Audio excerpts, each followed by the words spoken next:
Assalamualaikum warahmatullahi wabarakatuh. Pada video ini, kelompok kami akan membawakan materi yang berjudul Praktik Penentuan Harga. Yang beranggotakan yang pertama Iklimah Mutia Azahra, yang kedua Naura Silvania Putri, yang ketiga Zara Aulia Putri, dan saya sendiri Delia Fairusyasya Mandala. Baik, selanjutnya kita langsung masuk ke pembahasan materi. Pada dasarnya, penentuan harga dalam ekonomi manajerial mengacu pada hubungan antara pendapatan tambahan dan biaya tambahan. Harga yang dianggap optimal terjadi ketika pendapatan marginal atau MR, yaitu pendapatan yang diperoleh dari menjual satu unit tambahan, sama dengan biaya marginal atau MC, yaitu biaya untuk memproduksi satu unit tambahan. Jika MR masih lebih tinggi dari MC, berarti perusahaan masih untung untuk menambah produksi. Namun, jika MR lebih kecil dari MC, produksi justru akan menimbulkan kerugian dan sebaiknya dihentikan. Meskipun konsep MR sama dengan MC ini menjadi teori dasar, pada kenyataannya perusahaan sering menghadapi kondisi yang lebih rumit. Misalnya, karena banyaknya jenis produk, segmen pasar yang berbeda, atau kapasitas produksi yang terbatas. Karena itu, praktik penetapan harga di dunia nyata harus lebih fleksibel dan tidak selalu bisa berpatokan dengan teori saja. Sebagai contoh sederhananya saja, di sini ada sebuah pabrik mobil. Selama uang yang didapat dari menjual satu mobil tambahan masih lebih besar daripada biaya untuk membuatnya, pabrik akan terus memproduksi mobil baru.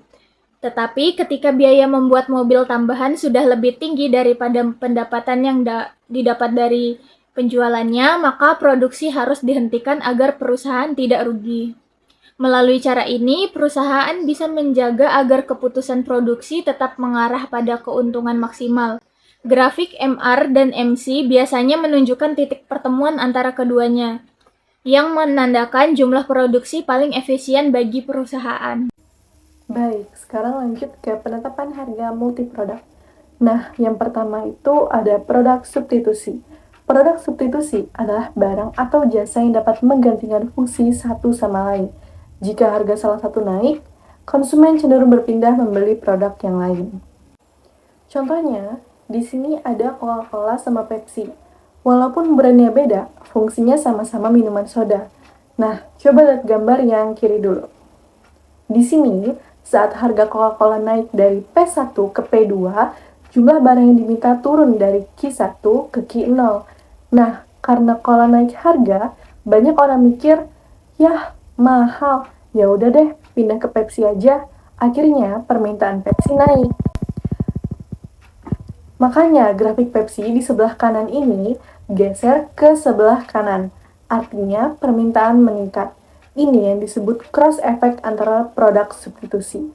Dan ini tuh kejadian banget guys di kehidupan sehari-hari.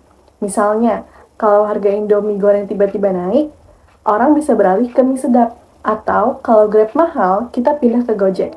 Intinya, konsumen selalu cari opsi yang lebih murah kalau fungsi produknya mirip. Yang kedua, ada produk komplement.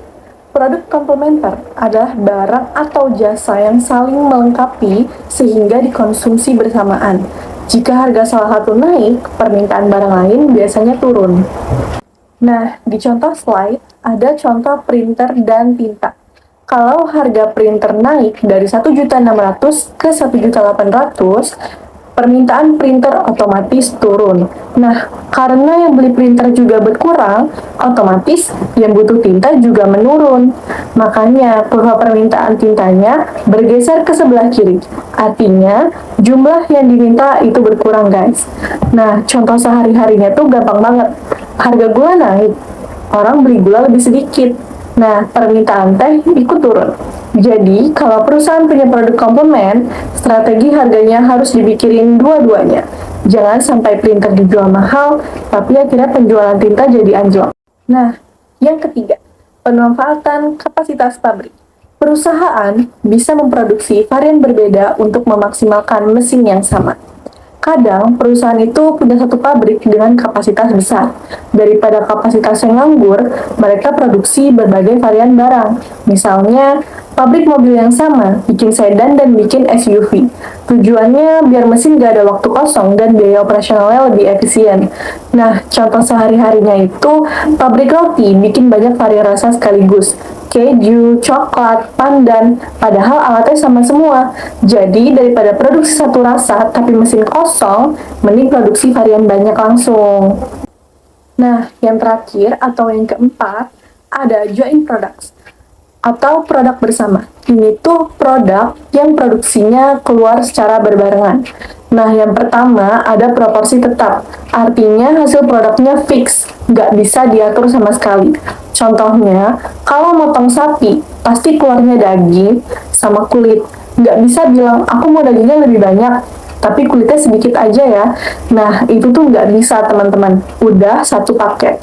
Jadi, perusahaan harus ngatur harga dua-duanya supaya tetap menguntungkan. Nah, yang kedua, ada proporsi variabel. Ini sebaliknya. Outputnya bisa disesuaikan. Contohnya kilang minyak. Mereka bisa ngatur mau produksi bensin lebih banyak atau solar lebih banyak, tergantung permintaan pasar. Kalau permintaan bensin naik, ya mereka produksi bensin lebih banyak. Kalau solar dibutuhkan untuk industri, mereka bisa geser produksinya. Selanjutnya, diskriminasi harga atau strategi perusahaan menjual produk yang sama dengan harga berbeda kepada konsumen berbeda untuk memaksimalkan laba atau keuntungan. Nah, ini dilakukan perusahaan karena perusahaan memahami perbedaan kesediaan bayar atau willingness to pay. Tujuannya, yang pertama yaitu menangkap konsumen surplus sebanyak mungkin, yaitu contohnya adalah penumpang pesawat bisnis dengan penumpang pesawat ekonomi yang harga tiketnya itu berbeda.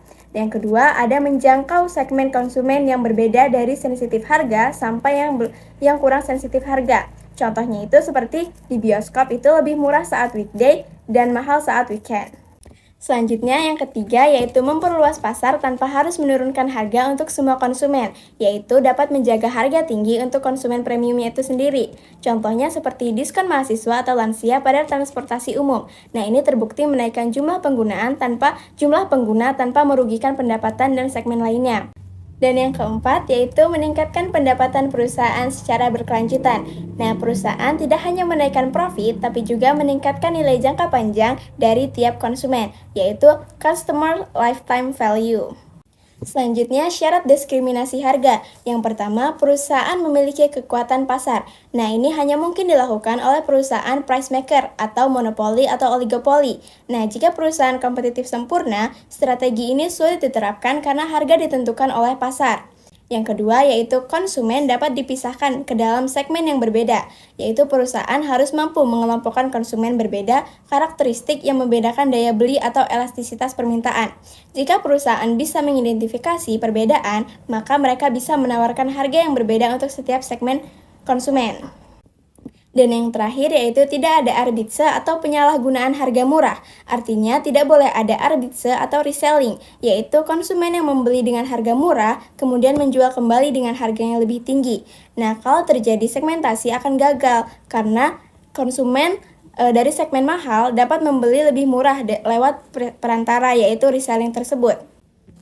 Selanjutnya ada tingkatan diskriminasi harga. Yang pertama ada perfect price discrimination atau harga disesuaikan dengan tingkat individu. Yang kedua ada harga berbeda sesuai jumlah atau volume pembelian. Yang ketiga ada harga berbeda untuk kelompok konsumen tertentu. Pada bagian pertama ini saya akan menjelaskan tentang diskriminasi harga tingkat pertama. Pada tingkat ini, perusahaan menetapkan harga maksimum yang sanggup dibayar oleh setiap konsumen untuk setiap unit barang. Dengan cara ini, seluruh surplus konsumen dapat diambil oleh perusahaan sehingga laba yang diperoleh menjadi maksimum. Namun, praktik diskriminasi harga tingkat pertama sangat sulit diterapkan secara sempurna. Hal ini karena manajer harus benar-benar mengetahui kemampuan dan kemauan membayar setiap konsumen secara detail. Kenyataannya, informasi seperti ini sangat sulit didapat sehingga praktik ini jarang dapat berjalan ideal. Jika diskriminasi harga tingkat pertama berjalan dengan sempurna, perusahaan akan memperoleh keuntungan maksimum sementara konsumen tidak mendapatkan surplus sama sekali. Praktik ini hanya dapat diterapkan jika perusahaan memiliki informasi yang sangat lengkap dan akurat mengenai konsumennya. Praktik ini sangat sulit diterapkan, tapi ada beberapa contoh nyata yang mendekatinya. Contohnya ada dealer mobil.